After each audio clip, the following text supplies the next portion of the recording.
Baik, sebelumnya perkenalkan nama saya Fidaryati Anjarsari dengan NIM 251011188. Saya dari kelas BKD. Di sini saya akan menjelaskan yang pertama adalah tata cara berwudu, yaitu yang pertama adalah membaca niat dan membaca basmalah. Wudu diawali dengan membaca basmalah sambil membasuh kedua telapak tangan hingga pergelangan tangan sebanyak 3 kali. Bersihkan juga di sela-sela jari kita dengan membaca niat. Niatnya seperti ini. Bismillahirrahmanirrahim. Nawaitul wudu alirafil hadasi asgori fardulillahi ta'ala.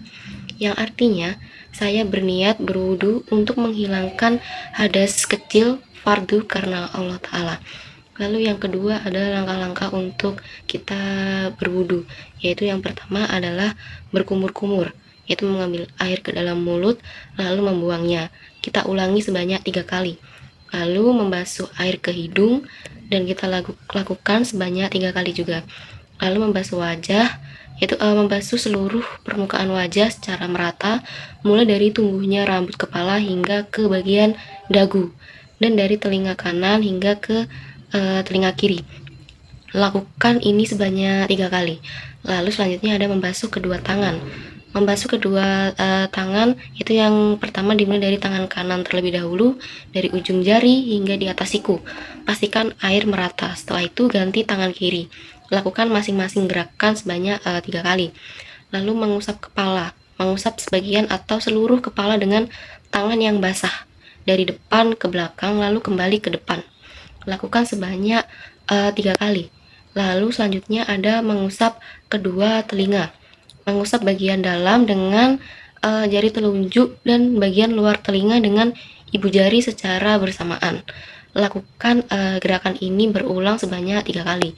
Lalu ada membasuh kedua kaki, yaitu membasuh kaki kanan terlebih dahulu hingga di atas mata kaki. Pastikan sela-sela di jari kaki juga terkena air. Lalu setelah itu ganti ke kaki kiri. Lakukan masing-masing 3 kali gerakan.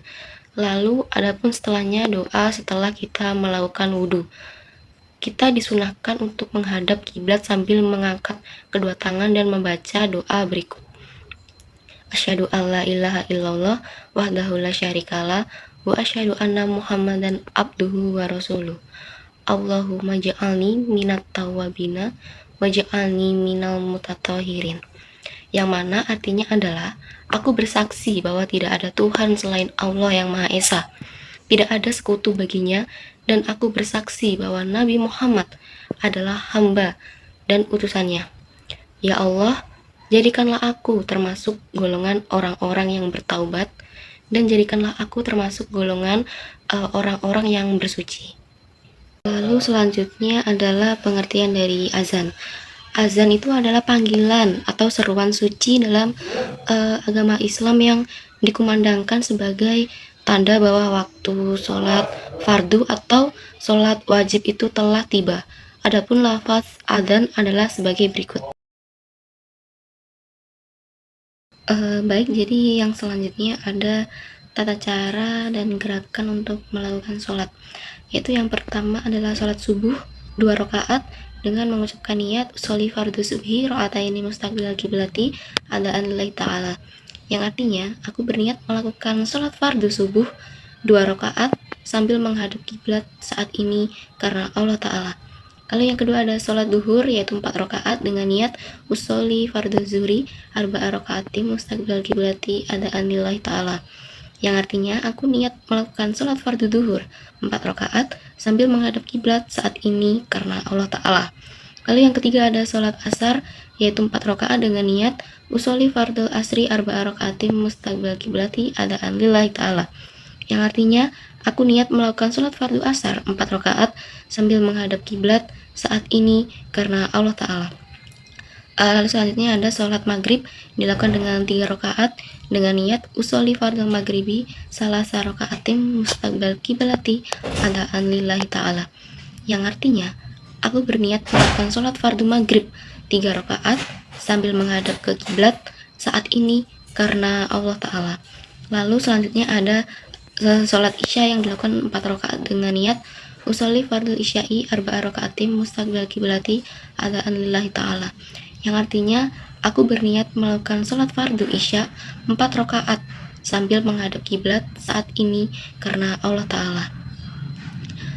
Adapun gerakannya yaitu yang pertama adalah berdiri tegak menghadap ke kiblat, berdiri bagi yang mampu, lalu pandangan mata diarahkan ke tempat kita bersujud dan mulai dengan menghadirkan niat dalam hati. Lalu yang kedua ada takbiratul ihram, yaitu mengangkat kedua tangan atau sejajar dengan sejajar telinga bagi laki-laki atau sejajar dada bagi perempuan sambil mengucapkan Allahu Akbar. Lalu yang ketiga ada sedekap dan membaca doa iftitah, yaitu meletakkan tangan di kanan di atas pergelangan tangan kiri di dada atau di bawah dada, lalu membaca doa iftitah. Berikut adalah bunyinya: Allahu Akbar kabira walhamdulillahi kasira wa subhanallahi bukrata wa asila. Inni wajhtu wajhiya lilladzi fataras samawati wal ardo hanifam muslima wa ma'ana minal musyrikin.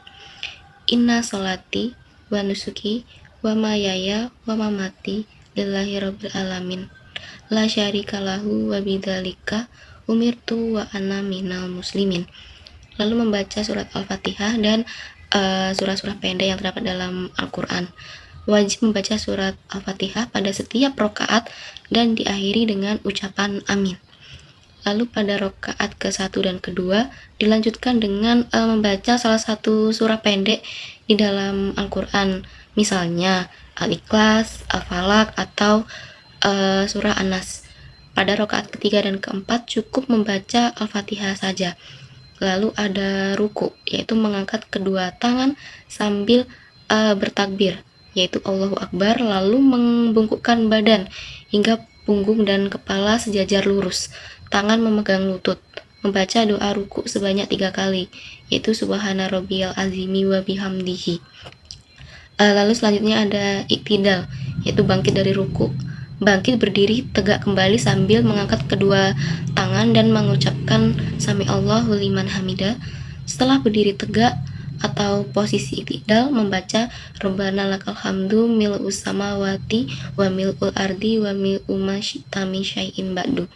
Lalu selanjutnya ada sujud, yaitu turun ke lantai atau lutut terlebih dahulu, lalu telapak tangan, kening, lalu hidung menempel di tempat sujud sambil bertakbir tanpa mengangkat tangan, lalu membaca doa ketika sujud sebanyak 3 kali, yaitu Subhana Rabbiyal A'la wa bihamdihi. Lalu setelahnya duduk di antara 2 sujud, bangkit dari sujud duduk bertumpu pada kaki kiri, sedangkan kaki kanan tegak atau duduk iftirashi sambil bertakbir membaca doa Rabbi firli warhamni wazburni warfa'ni warzukni wahdini wa'afini wafu'ani. Lalu sujud kedua yaitu melakukan sujud kembali dengan gerakan dan bacaan doa yang sama seperti sujud pertama. Baik, sekian penjelasan dari saya. Lalu selanjutnya ada pengertian dari haji. Apa itu haji? Jadi secara bahasa, haji ini berarti menuju atau menyengaja mendatangi suatu tempat. Secara istilah syariat, haji adalah ibadah perjalanan suci mengunjungi Baitullah atau Ka'bah di Mekah, Arab Saudi, untuk melaksanakan amalan-amalan tertentu pada waktu yang telah ditentukan, yaitu pada bulan Zulhijjah, demi mengharap ridho Allah Subhanahu wa taala. Haji ini merupakan rukun Islam yang kelima dan hukumnya wajib bagi setiap muslim yang telah memenuhi syarat. Lalu yang selanjutnya, kenapa umat Islam harus berhaji? Alasan utama umat Islam melaksanakan haji adalah untuk memenuhi perintah Allah Subhanahu wa taala dan menyempurnakan keislamannya. Kewajiban ini didasarkan pada dalil Al-Quran, salah satunya dalam surah Al-Imran ayat 97 yang berbunyi, dan di antara kewajiban manusia terhadap Allah adalah melaksanakan ibadah haji ke Baitullah, yaitu bagi orang-orang yang mampu mengadakan perjalanan menuju ke sana. Namun kewajiban ini memiliki catatan penting, yaitu hanya diwajibkan sekali seumur hidup bagi yang mampu. Mampu di sini itu mencakup mampu fisik, artinya sehat dan kuat untuk menjalani prosesi haji yang menguras energi. Lalu mampu secara finansial, yaitu memiliki biaya perjalanan, biaya selama di sana, serta nafkah yang cukup bagi keluarga yang ditinggalkan pergi berhaji. Lalu yang ketiga adalah keamanan. Maksudnya jalur perjalanan aman tanpa jalur perjalanan aman dan kondusif. Yaitu selanjutnya ada apa tujuan dari ibadah haji. Ibadah haji bukan sekedar ritual fisik atau wisata religi, melainkan memiliki tujuan spiritual dan sosial yang sangat mendalam. Mencapai haji yang mabrur, yaitu tujuan tertinggi adalah mendapatkan predikat mabrur atau haji yang diterima, yang balasannya tidak lain adalah surga dan pengampunan dosa total. Lalu ada meningkatkan ketakwaan, yaitu mendekatkan diri kepada Allah dengan meninggalkan segala kemewahan yang ada di dunia. Lalu ada nostalgia spiritual, yaitu mengenang kembali napak tilas perjuangan Nabi Ibrahim alaihissalam, Siti Hajar dan Nabi Ismail alaihissalam hingga Rasulullah Shallallahu alaihi wasallam. Persatuan dan kesetaraan umat, maksudnya Mekah, jutaan muslim dari berbagai belahan dunia, ras, bahasa, dan status sosial berkumpul memakai pakaian yang sama, yaitu ihram. Tidak ada perbedaan antara si kaya dan si miskin, semuanya sama di hadapan Allah. Lalu apa saja sih yang perlu dilakukan ketika berhaji? Rangkaian ibadah haji terdiri dari rukun haji. Jika ditinggalkan, hajinya tidak sah, dan wajib haji. Jika ditinggalkan, harus membayar dam atau denda, namun hajinya masih dihitung sah. Lalu berikut ini adalah inti dari kegiatan yang dilakukan selama kita berhaji di tanah suci Mekah. Itu yang pertama ada rukun haji. Hal yang harus dilakukan: ihram dan niat, yaitu memakai pakaian ihram atau kain putih tanpa jahitan bagi laki-laki dan berniat ibadah haji dari titik yang ditentukan. Yaitu lalu selanjutnya ada wukuf di Arafah, yaitu berdiam diri, berdoa dan berzikir ke padang Arafah pada tanggal 9 Zulhijjah, inti dari ibadah haji. Lalu selanjutnya ada tawaf ifadah, yaitu mengelilingi Ka'bah sebanyak 7 kali putaran. Lalu ada sa'i, berlari-lari kecil antara Bukit Syafa dan Bukit Marwah sebanyak 7 kali. Selanjutnya ada tahalul, yaitu mencukur atau memotong sebagian rambut kepala sebagai tanda bebas dari larangan ihram. Baik, sekian penjelasan dari saya, kurang lebih saya mohon maaf. Saya ucapkan terima kasih.